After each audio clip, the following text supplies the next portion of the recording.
ఈరోజు హైదరాబాద్ లో పాత బస్తీలో జరిగినటువంటి అగ్ని ప్రమాదం సంఘటన పట్ల భారతీయ జనతా పార్టీ తీవ్ర దిగ్భ్రాంతి వ్యక్తం చేస్తున్నది. ఇది చాలా ఘోరమైనటువంటి దురదృష్టకర సంఘటన, ఒక విషాదకరమైన సంఘటన. జరగరాని సంఘటన జరిగింది. దానిలో దాదాపు 14 మంది మరణించడం నిజంగా బాధాకరం.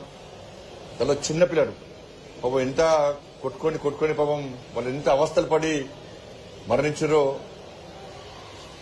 ఆ సంఘటన తలుచుకుంటేనే హృదయ విదారకంగా ఉంది. చాలా బాధతో ఇవాళ తెలంగాణ సమాజం అంతా బాధతో ఇవాళ తలెడుతూ ఉన్నది. అంత దారుణమైన సంఘటన హైదరాబాద్లో పాతబస్తీ సంఘటన. 14 మంది చనిపోవడం బాధాకరం. మిగతా వాళ్ళు కూడా త్వరగా కోలుకోవాలని చెప్పి, చనిపోయిన వారి యొక్క ఆత్మకు శాంతి చేకూర్చాలని చెప్పి, వాళ్ళ కుటుంబాలకు ఒక మనోధైర్యం కల్పించాలని చెప్పి ఆ అమ్మవారిని వేడుకుంటున్నాం. ఇప్పటికే దేశ ప్రధాని శ్రీ నరేంద్ర మోడీ గారు కూడా ఈ సంఘటన మీద స్పందించడం జరిగింది. కేంద్ర ప్రభుత్వం స్పందించడం జరిగింది. దిగ్భ్రాంతిని వ్యక్తం చేయడం జరిగింది, విచారం వ్యక్తం చేయడం జరిగింది. చనిపోయిన కుటుంబాలకు 2 లక్షల రూపాయల ఆర్థిక సాయం, గాయపడ్డ వారికి కూడా 50,000 రూపాయల ఆర్థిక సాయం స్వయంగా ప్రధానమంత్రి గారు ప్రకటించడం జరిగింది.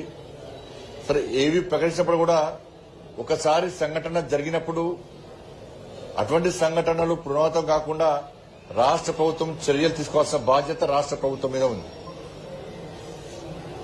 కాబట్టి ఇటువంటి సంఘటనలు పునరావృతం కాకుండా రాష్ట్ర ప్రభుత్వం చర్యలు తీసుకోవాలని చెప్పి కోరుతా ఉన్నాం.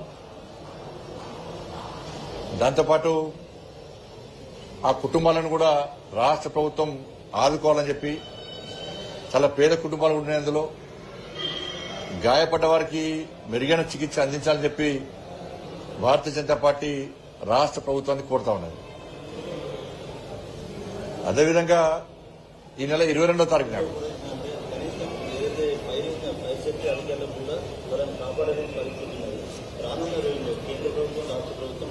కేంద్ర ప్రభుత్వానికి సంబంధం ఉంటుందన్నా. రాష్ట్ర ప్రభుత్వానికి ఇబ్బంది ఉన్నప్పుడు కేంద్ర ప్రభుత్వం అంటే తప్పకుండా సహకరిస్తారు. ఇది రాష్ట్ర ప్రభుత్వం పరిధిలో ఉంది. ఏం చేయాలి? సంఘటన జరగకున్నప్పుడే స్పందించి బతుకుంటే పరిహారం, చచ్చిపోతే సంతాపం కాదు. అటువంటి సంఘటన జరగకుండా ఏం చేద్దాం, జరిగినప్పుడు ఏ స్థాయిలో స్పందిద్దామని చెప్పి రాష్ట్ర ప్రభుత్వానికి సోయి ఉండాలి. ఉంటే ఇటువంటి ప్రమాదాలు జరిగాయి. సరే, సంఘటన చెప్పిరాదు, అనుకోకుండా జరిగిన సంఘటన. ఎందుకంటే ఆ బిల్డింగ్ లో కనీసం లోపల పోవడానికి కూడా అవకాశం లేకుండా ఉండేటువంటి ప్రమాదం. మరి ప్రజలు కూడా ప్రభుత్వాలకు సహకరించాలి. ఎందుకంటే ఒక సంఘటన జరిగింది, ఇంత పెద్ద దారుణమైన సంఘటన జరిగింది. ఇటువంటి కట్టడాలు ఇంకెక్కడ ఉంటాయి తెలంగాణ రాష్ట్రంలో కానీ ఇక్కడ కానీ.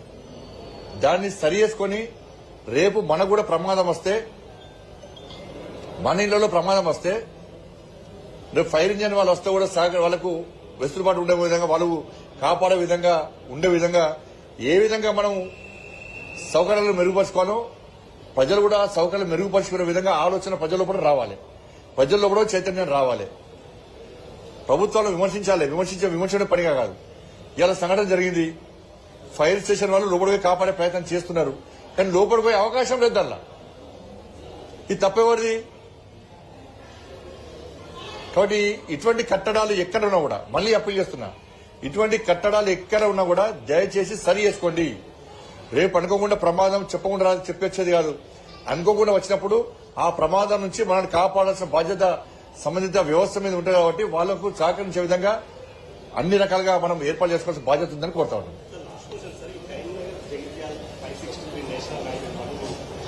లేదు